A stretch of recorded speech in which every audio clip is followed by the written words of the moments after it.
Aujourd'hui, peut-on traiter efficacement une démence?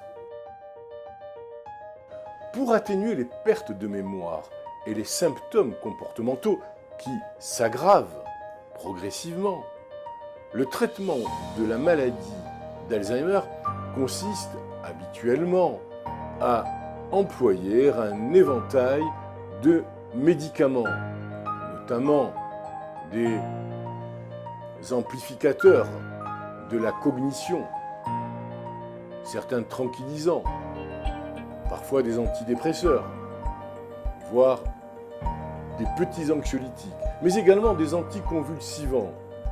On pourra utiliser certains médicaments spécifiques dans la maladie d'Alzheimer, aujourd'hui présents dans les pharmacies et dans les hôpitaux, qui vont aider parfois à freiner la perte de la mémoire.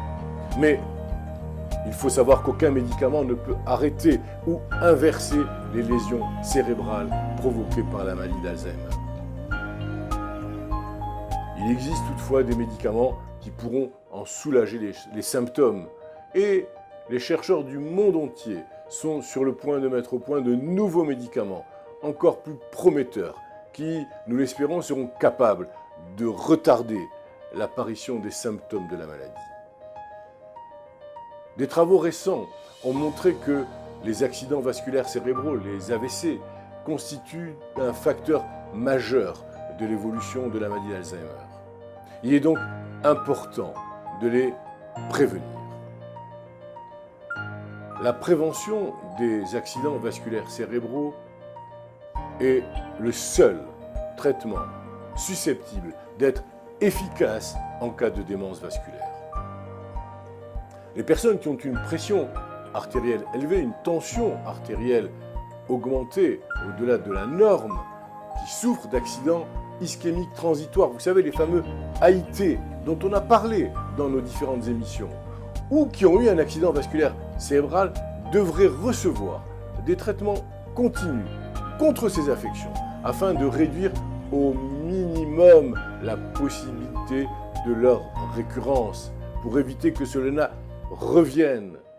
Pour traiter et aider les personnes atteintes de démence, il importe de mettre l'accent sur toutes les activités que la personne peut encore exercer. On doit l'inciter à poursuivre ses activités quotidiennes et à maintenir autant que possible des rapports sociaux. Il faut aussi l'aider à conserver un mode de vie sain grâce à l'exercice physique, le petit exercice physique, à un régime alimentaire approprié et à une ingestion de liquide suffisante. Il faut boire beaucoup d'eau. Les diètes spéciales et les suppléments ne sont pas particulièrement utiles. On pourra s'en passer s'il y a une alimentation correcte et s'il y a une hydratation correcte.